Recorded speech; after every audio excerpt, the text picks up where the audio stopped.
Welcome to the NBA Coast to Coast podcast brought to you by thelines.com. Coming to you from the West Coast, Josh Lander, joined by Nate Weitzer. He's on the East Coast. And we are looking at a nice big slate here in the NBA on Friday. Plenty to choose from as opposed to Thursday's little slate. We are going to be looking at best bets in this episode. Also have play a props up as we do each and every weekday. So continue to follow along, subscribe to that page so you don't miss a single one of those episodes moving forward. Also got a little deal to tell you about on the Lines and BetMGM. There's an exclusive deal for new customers up to $1,500 in bonus bets if your first bet doesn't win, plus a $50 bet guaranteed. So use the promo code. You can find it right there, the Lines YT50. And when you sign up, the special link in the description and pin comment, you go ahead and get this nice deal automatically. So make sure you do check out the pin comment there. It's going to be super helpful to make sure you get that BetMGM deal. Nate, let's go ahead and get right into your first NBA best bet here for Friday. Yeah, I got to fade the Nuggets and take the Wolves -4. Seems too easy, but early in the season, we are seeing that things that the objects may appear the way they are, which is that the Denver Nuggets are dangerously thin. They have pretty much nothing around Jokic at the moment, or just like weird pieces that can't hit three-pointers. Minnesota has really great depth.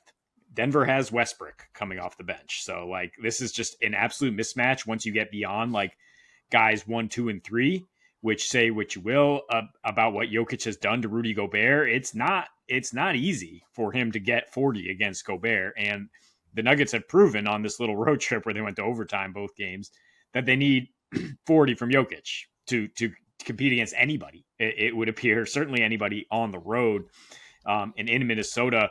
And now against a Wolves team that's had 3 days off to get ready for this spot. I mean, they won the playoff series, but it is still a big spot for them, of course. It's still kind of big, bro. They're going to be up for this game. They got up for the Dallas game and were in control and let it slip because Kairuka was phenomenal. But yeah, Jamal Murray had no success against this backcourt, which is even deeper now, right, with DiVincenzo in the rotation. So I just think, what is Denver going to be able to do? I mean, Jokic, his assists are still up there, but the potential for it to just flop is right there. And the last time he went to Minnesota in November, only 3 assists as the Nuggets went 6 for 33 from deep.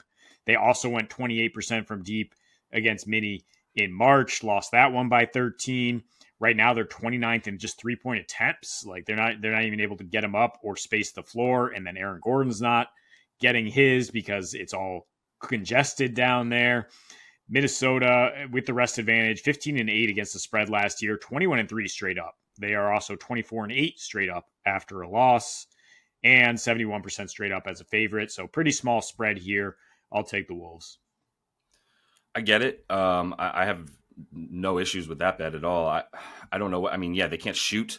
Their bench is thin. It's everything we talked about. Their depth is thin at the big man spot, especially, right?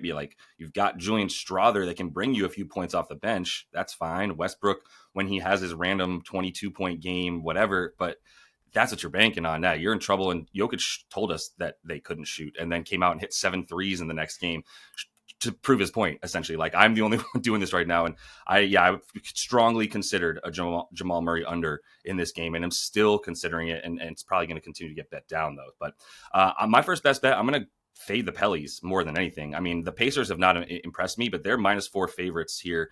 And I'm going to go with it because I'm at least more impressed by them than I am the Pelicans. Watching them twice in a row against the Warriors, just a couple nights after, they get blown out by the Blazers in a game as well. I have to come back in one of those. It's just gross. It's all gross on offense more than anything. And here's what it comes down to, man. I'll just say this real quick. How are you going to play? The point of small ball is to be able to shoot and be faster than the other team. Well, you can't shoot and you're playing small ball. So what are we doing here? You need a center. If you're not going to be able to outshoot the other team, then you have to do it some other way. And they don't have the size. Zion is not a center. Let's make that abundantly clear. And that's going to continue to be their problem. Without CJ Murray out tonight, DJ Murray also out tonight. Yves Missy, their only actual center, who's too young to really play center and too frail at this point. Maybe you've heard of Trey Murphy, the third, and also, Herb Jones, everybody's favorite potential defensive player of the year, also out. Oh, by the way, Daniel Tice, your backup center and starter for a while, questionable. Jordan Hawkins, your scorer that has been hoisted into the starting lineup, questionable. It's just a litany of these injuries that are just, you can't play with this, like can't win with them. It's just that simple. So you talk about already choppy offense. It's only going to get choppier without its best players, or at least its supporting cast more than anything. 27th in offensive rating, 24th in effective field goal percentage. And as I mentioned, they're not even shooting threes, the third fewest 3-point attempts and the eighth fewest makes in the league. They don't have a paint defense because they don't have a center. And this Indy team, by the way, take note real quick. It's only, 4 or 5 games into the season. So, grain of salt and all that. But I mean, they're 7th in points in the paint. They're 22nd in 3-pointers made. They're in the bottom half of the league in fast break points. They're not even getting into transition that frequently compared to other teams. So this is a somewhat different looking team right now. I mean, at the same time, you put guys like Isaiah Jackson and Obi Toppin out there as your bigs. You're gonna be a little bit more fast. You're gonna be able to play faster. And so Miles Turner was injured. They picked up the pace a little bit, but this is still a team that it seems to be a little bit better at scoring more efficiently and getting some 2-point baskets. They're third in the league in percentage points off of 2s and not 3s. So I'm interested. I'm keeping an eye. I don't know if this is going to change back to the normal Pacers, but I'll tell you right now, I don't even care if the Pelicans were playing like the Shanghai Sharks. I can't take them to win a game right now. Yeah, because you just watched them play your Warriors with their top couple players out and just have no competition whatsoever. And now they're missing more guys, so that's fair. Yeah, I mean, the under might be a look here too, because like the Pacers, while they're coming off a win here, there might be a little letdown. Them on the road, they were 74% to the under as a road favorite last year, 64% to the under against the West. So a little bit overvalued in terms of how fast they like to play. Yeah. And this Pelicans offense, yeah, even though it's Zion and Ingram, like there ain't anybody else that you can trust to get buckets here. So that's what we're keeping an eye on with this Pacers team is like, are there going to be some unders available because the public perception is they're still the same team as last year? So something to monitor. Yeah, for sure. So sad news for Orlando here. Paolo Banchero's out 4 to 6 weeks, maybe longer. Yeah, torn oblique. Ugh. Yeah. But the way to bet this for me was I immediately glossed right over tonight's game, went to November 12th where the Hornets are +8 in the NBA Cup opener against the Magic, and I'll put 2 units on that. If you want to bet for tonight, I think Cavs -7.5 is good the way they've been rolling. I worry a little bit because it's the stars out, like the initial game without the star. But I mean, this Orlando Magic offense with Paolo was gross to watch. Like it was just like, is he gonna hit a spectacular shot? Like nothing else out there. Like they were getting found money with Anthony Black hitting threes. Like I don't really think that there's much there for them to keep pace with a Cavs team that's scoring 126. And Franz Wagner is questionable tonight with the illness, right? So I don't have a huge problem with it. I think it's actually it might be a teaser night the way we just talked about those 2 -4 teams. You can get the Cavs down to -3.5, and I think that would be a little more comfortable. I know NBA teasers are poo-pooed at times, but maybe that's the situation. But look, on November 12th, the Magic will be playing their fourth. They will be playing 4 games in 6 nights. They will be on the front end of a back-to-back. They will probably not be gunning for this NBA Cup title and be focusing a little bit on a regular season game against the Pacers the next night. Charlotte has 3 days off after the NBA Cup game. And I mean, Charlotte was probably covering this game anyway. Like it was going to be like a fun back and forth, like playing game environment. Who knows what the court was going to look like? Some sort of weird fluorescent craziness. Definitely. Mark Williams might be back by then. They're already doing a great job on the glass. And they're already like lighting it up in the fourth quarter, second and fourth quarter points. Magic are second to last. And without Paolo, your only closer, your only shot creator, basically. I don't see that getting any better. Charlotte also shooting well from deep, and Orlando that's the one area where they do struggle. I mean, they have plenty of rim protection, and they hound you once you get inside. But if you can hit threes, you can score in Orlando. So I love the Hornets to cover here. Just have to wait 12 days to potentially collect your winnings. Can I get LaMelo Ball 40+ points in that game too? I mean, I'm ready for LaMelo in that matchup. This is still a similar situation for the Magic where, I mean, Paolo is very important on defense, but regardless, they're still going to be this team that is bad at defending the spot up shooter. Third, and this is somewhat by design. I want to be very clear, like it's pretty by design. But they, at third worst in terms of limiting the above the break stuff, third worst in terms of limiting pick and roll ball handlers. So this is LaMelo is the exact prototype to go ahead and take advantage of this. And if he's up for a big, NBA Cup game, I got to remember NBA Cup, not in season tournament.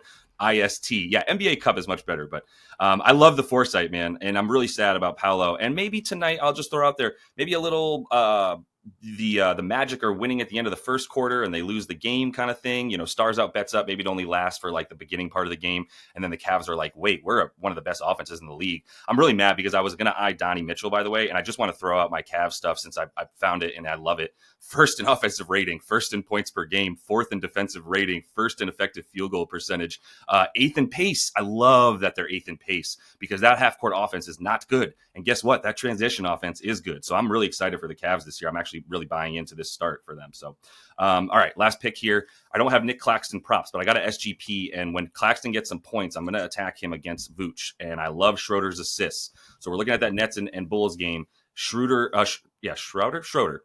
is over 6.5 assists in this one. Claxton, I am guessing, is going to come out at about 9.5, maybe 10.5 points. But Claxton to get double-digit points in a situation against Vooch, I like it.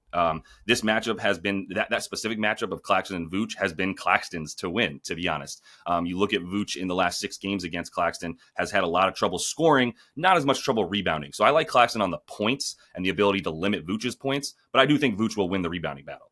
That said, the Bulls are not good very much. I don't know what to make of them yet. They're playing fast. They're playing not good on offense. They're playing very well on defense. At the same time, the way that they're not good at defense is in their stuff as soon as you get inside of the three-point line. As soon as you get inside the three-point line, they are just completely a funnel to the basket, which is weird because they have Vucevic. But they don't give up anything outside, and they have really good ball pressure still, even without Alex Caruso. And obviously having Lonzo Ball for even 20 minutes is going to help that a ton. Giddey has been impressiver, if I can say that word, on defense than we might have thought he was going to be, because I really was worried that he was going to be more of a turnstile, and going from Caruso to Giddey was going to be a big deal. He's actually only helped their defense and been a good rebounder in there, but they are allowing the third most assists to point guards, and they're allowing a lot of those assists off of drives, and Schroeder is driving a lot. He and Cam Thomas, that is the bulk of their offense, is the two of them cutting into the lane with the ball or without the ball and then getting it, mostly with the ball. Most of the time, both of them are just on ball.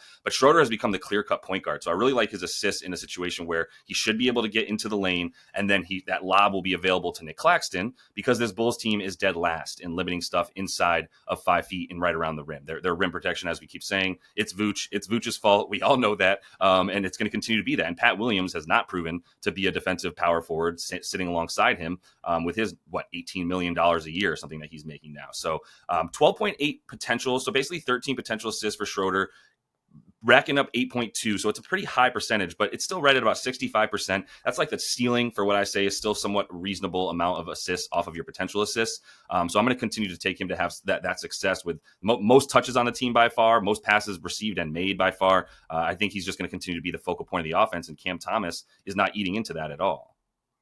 Yeah, and I wouldn't really worry about Ben Simmons being active for this one. I mean, because he might get some assists early, but he's basically not playing at all down the stretch, right? And Schroeder has no problem taking that smoke, right? I mean, if this is a close game, if it's a fun game, which the Nets have pretty much exclusively played, we should see the ball in his hands a lot down the stretch. So, yeah, that makes sense when we see what the number is for Claxton. Don't look now. This Brooklyn team is good at offense. Not good at defense, but they are so far good on offense. We'll see. That is all the time we have for you, though, in Best Bets. Also got Play Up Props up in another episode. Also, might as well let you know, we got NFL Play Up Props coming up as well for you this weekend. So make sure to check all that out. And until we see you next, happy betting.